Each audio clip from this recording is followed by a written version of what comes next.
ఇప్పుడు ఇంక మీరు కూడా పోటా పోటీ అంటే ఎట్లా? మీరు కూడా 5 ఏళ్ళు తిరిగినారు కదా ఈ ఊర్లో, ఎట్లుండా పోయినసారి? మేమేదో అభివృద్ధి కార్యక్రమం చేస్తున్నాము, వాళ్ళు అభివృద్ధి జరగకుండా ఆపాలని చూస్తున్నారు. దేనికి కోటి సంతకాలు? దేనికి? మీరంతా తన్నులు తినలేదా? మీ ఇండ్ల పైకి కూడా వచ్చారు, గుర్తుందా? మళ్ళా దేనికా కోటి సంతకాలు? ఎక్కడైనా ప్రైవేటైజేషన్ జరుగుతుందంటే అభివృద్ధి జరుగుతానట్టే. 1980s లో ఇండస్ట్రియలైజేషన్ అయిందంటే మన భారతదేశం ఓన్లీ బికాస్ ఆఫ్ ప్రైవేటైజేషన్. లేకపోతే ఎక్కడికి ముందు పోయిందా? ఈ రోజు ఏ విధంగా అయితే 1970లో ఉన్నామో అదే విధంగా నిండు. తప్పేమింది ప్రైవేటైజేషన్ చేస్తే? మేమన్నా ఈరోజు అభివృద్ధి కార్యక్రమం పెట్టినాం, వాళ్ళు ఏదో ఒకటి ప్రభుత్వం ముందుకు పోతుంది మంచి చేసుకుంటా అడ్డుకోవాలని చెప్పి రోడ్డు పైకి వస్తున్నారు తప్ప ఈ రాష్ట్రాన్ని మాత్రం మంచి చేద్దామని అయితే లేరు వాళ్ళు. మళ్ళీ కూడా ఫ్యాక్షన్ మొదలు పెడతా అని చెప్పారు.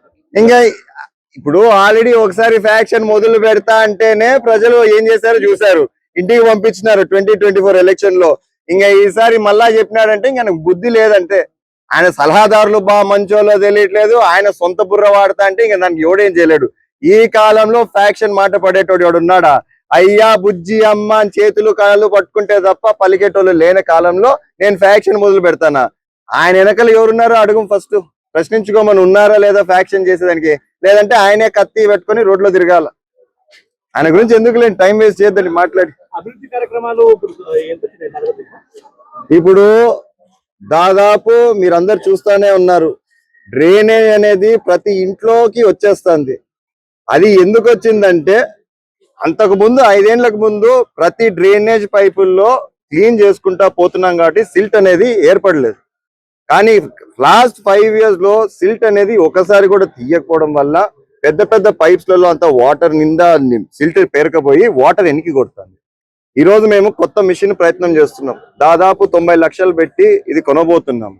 ఇది ఎట్లంటే ఎక్కడైతే 12 అడుగులు 20 అడుగులు మ్యాన్ హోల్స్ ఉన్నాయో, మామూలుగా మనకు రూల్ ఉంది మనుషులు దింపకూడదని, అలా ఎలా క్లీన్ చేస్తాము? ఓ జెట్టింగ్ మిషన్ పెట్టి ఆ సిల్ట్ అంతా పోయేటట్టు చేసుకొని నీళ్లు ఫ్లో ఈజీ అవుతుందని చెప్పి ఈ మిషన్ తెచ్చాం. నాకు తెలిసి ఒక 6 months దాదాపు 4000 మాన్యువల్స్ ఉన్నాయి తాడిపత్రిలో. ఇవన్నీ క్లీన్ చేసుకుంటా పోవాలంటే మినిమం 6 to 7 months పడుతుంది. అదే విధంగా వచ్చి రాగానే మన ముఖ్యమంత్రి గారి దగ్గరికి పోయి నేను, అయ్యా మీరు ఏం చేసినా చేయకపోయినా మా డ్రైనేజ్ వ్యవస్థ మాత్రం భ్రష్టు పట్టింది, క్లీన్ చేసుకోవాలంటే దాదాపు 11 కోట్ల వరకు శాంక్షన్ చేశాడు. మరి ఆది తోడయ్యి రోడ్లు, డ్రైనేజ్ సిస్టము, వాటర్ ఈ మూడిటిపైన కాన్సన్ట్రేట్ చేసి అభివృద్ధి చేయాలని చెప్పి నా ద్వయం ఈసారి మాత్రం ఈ టర్మ్ లో.